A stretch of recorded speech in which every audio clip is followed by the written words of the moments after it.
샬롬 할렐루야. 욥기입니다. 욥기 10장 13절. 그러한데 주께서 이것들을 마음에 품으셨나이다. 이 뜻이 주께 있은 줄을 내가 아나이다. 내가 범죄하며 내 죄악을 사유치 아니하시나이다. 12절에 생명과 은혜를 내게 주시고 권고하심으로 내 영을 지키셨나이다 라는 하는 말에 이어지는 말입니다. 하나님께서 내게 생명을 주시고 복도 주시며 내 마음과 생각을 주관하여 하나님을 경외하며 선을 좇게 하셨습니다. 그런데 그렇게 은혜를 베푸실 때 저에게 환난을 내릴 것을 미리 계획해 놓으셨음을 이제 알겠습니다 하고 판단하고 있습니다. 욥은 이 뜻이 주께 있는 줄을 안다며 또다시 아는 체하고 있습니다. 이처럼 스스로 안다고 하는 자체가 무서운 교만임을 알아야 합니다. 하나님을 밝히 알아서 그 뜻대로 행한다면 축복이지만 욥처럼 알지 못하면서도 스스로 안다고 생각하며 도리어 하나님의 뜻에 위배되는 행동을 하기 때문이지요. 잠언 16장 18절. 교만은 패망의 선봉이요 거만한 마음은 넘어짐의 앞잡이니라 말씀합니다. 이처럼 교만은 인생을 망하게 하는 선봉이라는 사실을 깨달아 항상 겸손한 마음이 되어야 하겠습니다. 욥이 말한 대로 내가 범죄하면 하나님이 나를 죄인으로 인정한다는 것은 진리입니다. 하지만 죄를 지은 사람이 중심에서 회개하면 용서해 주십니다. 그러니 욥이 내 죄악을 사유치 아니하시나이다 라고 한 것은 옳지 않은 말입니다. 욥은 마치 한 번 범죄하며 용서받지 못하는 것처럼 말하고 있기 때문이지요. 하나님은 우리가 죄를 회개하고 돌이키면 동이 서에서 먼 것 같이 용서해 주시며 기억하지도 않으신다고 약속하셨습니다. 또한 오라 우리가 서로 변론하자 너희 죄가 종 같을지라도 눈과 같이 희어질 것이요 진홍같이 붉을지라도 양털같이 되리라 말씀하셨죠. 이처럼 우리 하나님은 한없는 긍휼과 용서를 베푸시는 사랑의 하나님이십니다. 단 반드시 우리가 죄에서 돌이켜 빛 가운데 행할 때 주님의 보혈로 죄 씻음 받는다는 사실을 명심해야 합니다. 욥기 10장 15절. 내가 악하면 화가 있을 것이오며 내가 의로울지라도 머리를 들지 못하올 것은 내 속에 부끄러움이 가득하고 내 환난을 목도함이니이다. 여기서 내가 악하면 화가 있을 것이라고 했는데 이는 당연한 말입니다. 성경을 보면 온 백성을 우상 숭배에 빠지게 만든 북이스라엘의 아합 왕 선한 다윗을 시기하여 끊임없이 쫓아다니며 죽이려 한 사울 왕 스승인 예수님을 은 30에 팔아넘긴 가로 유다 등 악한 사람의 결말은 하나같이 비참했습니다.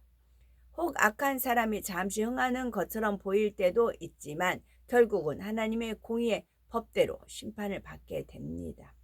욥은 자신이 생각하기에 의롭고 선한 사람이고 시험이 오기 전까지는 많은 사람들로부터 존경받는 지도자로서의 부와 명예를 누렸습니다. 그런데 한순간에 모든 것을 잃고 심한 악창으로 고통받고 있는데 친구들조차 욥을 정죄하며 멸시천대하는 현실이 심히도 부끄럽다는 것이죠.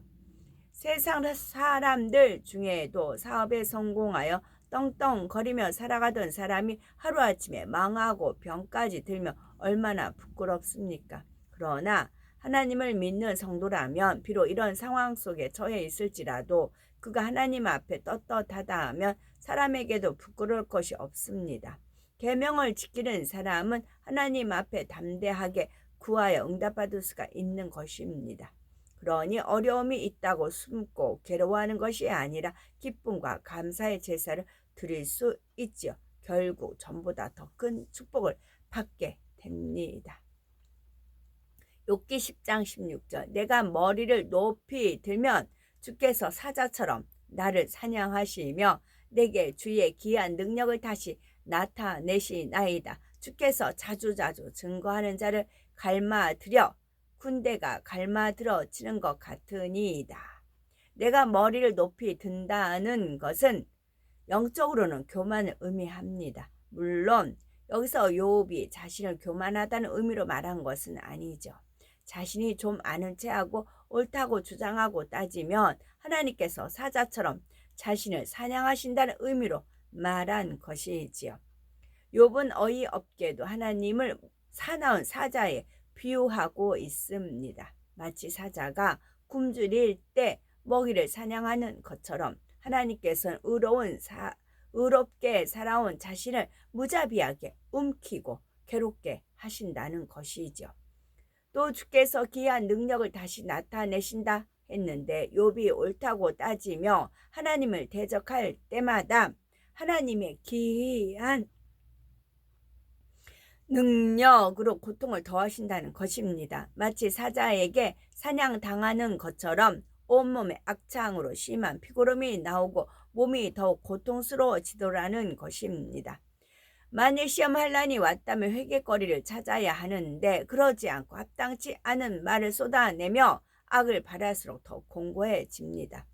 예를 들어 하나님께서는 원수도 사랑하라 말씀하셨는데 더구나 원수도 아닌 사람을 믿음의 형제를 미워하고 서로 다툰다면 내 안에 성령께서 탄식하시니 공고해질 수밖에 없지요. 잠언 16장 7절 사람의 행위가 여호와를 기쁘시게 하면 그 사람의 원수라도 그로 더불어 화목하게 하시느니라 하셨으니 설령 애매히 괴롭히고 힘들게 하는 사람이 있다 해도 선으로 이길 수 있어야 합니다. 우리가 온전히 하나님의 뜻을 쫓을 때 하나님께서 역사하시고 원수마귀가 물러간다는 사실을 명심해야 하겠습니다. 욥은 능력이 하나님 앞에 두렵고 떨림 가운데서도 여전히 원망하고 있습니다. 오늘날도 진리를 모르는 사람들은 두려움도 없이 하나님을 대적합니다. 환란이 왔을 때 낙심하고 원망하는 것이 아니라 기도하고 감사하면 하나님께서는 우리를 모든 어려움에서 건져내시고 구원해 주신다 말씀하셨습니다. 우리가 이러한 말씀에 순종하여 하나님의 뜻을 쫓으면 하나님께서 역사해 주심으로 얽히고 설킨 문제가 해결될 수 있습니다. 그러나 오히려 하나님을 오해하고 원망한다면 하나님께서 도와주실 수가 없습니다. 반대로 선으로 하나님을 기쁘시게 한다면 하나님께서는 그 기쁨을 이기지 못하시고 마음껏 축복해 주시는 분이십니다. 주께서 자주자주 증거하는 자란 하나님이 부리시는 사자들을 의미합니다. 또한 갈마들다 라는 말은 서로 번갈아 들다라는 뜻인데 즉 하나님께서 부리는 사자들을 번갈아 보내어 자신을 치고 계시다는 것입니다. 마치 잘 훈련된 군대가 번갈아 공격해 오는 것처럼 욥이라는 목표물을 향해 무섭게 진노를 퍼붓고 계시다는 말이죠.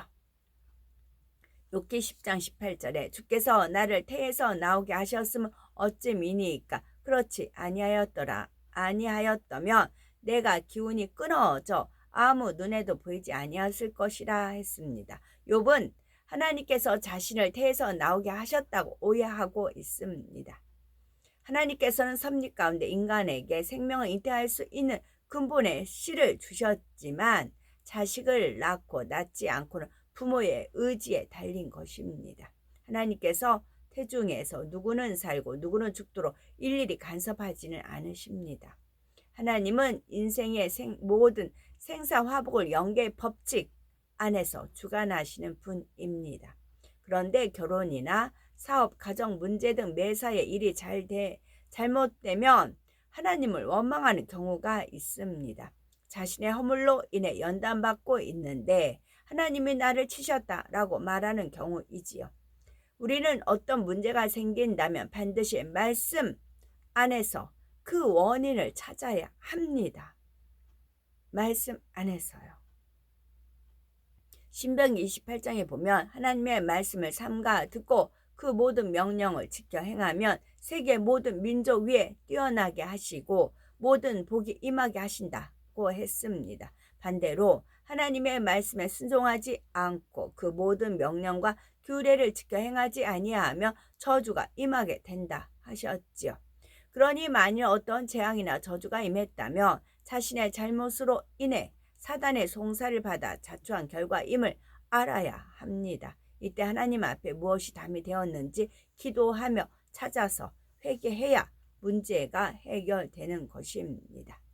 욥기 10장 20절 내 날은 적지 아니하니까 그런즉 그치시고 내가 돌아오지 못할 땅 곧 어둡고 죽음에 그늘진 땅으로 가기 전에 그리하옵소서 했습니다. 욥은 하나님 나는 나이도 많고 죽을 날이 멀지 않았으니 제발 이 땅에 살아가는 잠시 동안 행복하게 살게 해 주세요. 내가 죽어서 가게 될 땅은 어둡고 침침하며 소망이 없는 곳이니 그곳에 들어가기 전에 나 좀 고통받지 않고 살다가 죽게 해 주세요. 나를 좀 내버려 두세요. 이렇게 하소연하고 있습니다. 욥은 마치 내세에 대해서 잘 알고 있는 것처럼 말하지만 실상은 사후의 세계에 대해서 모르니 지옥에 대한 두려움이 없었던 것입니다. 더구나 하늘나라에 대한 소망이란 조금도 없었지요. 만일 욥이 말하는 것처럼 천국과 지옥도 없고 그저 사람이 죽으면 무로 돌아간다면 대부분의 사람들은 죄를 지으며 세상과 짝하여 살아갈 것입니다. 그리고 만일 그리스도 안에서 우리의 바라는 것이 다만 이 생뿐이면 모든 사람 가운데 우리가 더 불쌍한 자리라 말씀하신 대로 고린도전서 15장 19절이요. 하나님을 믿는 사람들이 가장 불쌍한 사람이 될 것입니다. 그러나 우리는 천국과 지옥이 있음을 알며 항상 기뻐하고 범사에 감사하는 것이 하나님의 뜻임을 압니다. 또 천국이 얼마나 아름답고 영화로운지 반대로 지옥은 얼마나 참혹하고 비참한 것인지도 압니다. 그러니 시험 환난이 와도 욥처럼 원망 탄식하는 것이 아니라 항상 기뻐하고 감사하며 변화의 열매로 나와야 합니다. 연단을 통해 더 굳건한 믿음으로 성장하며 깊으신 하나님의 사랑과 뜻을 깨달아 더 뜨겁게 사랑하는 우리가 되어야 되지요. 진정 하나님을 믿는 분들이라면 어려운 중에도 하나님에 대한 신뢰와 사랑을 잃지 않습니다. 어려움과 연단의 시간에 더욱 선과 진리를 쫓아 행하죠. 그것이 시간이 흘러도 변하지 않습니다. 여호와의 말씀에 내 생각은 너희 생각과 다르며 내 길은 너희 길과 달라서 하늘이 땅에서 높음같이 내 길은 너희 길보다 높으며 내 생각은 너희 생각보다 높으니라 말씀하셨으니 작고 짧은 사람의 생각으로 하나님의 일을 판단하는 어리석은 자가 되지 말아야 하겠습니다. 오직 믿음과 선 하나님의 말씀 안에 거하여 깊고 넓으신 하나님의 마음과 사랑을 이해하는 참 자녀로 나온 우리가 되어야 되겠습니다. 아멘.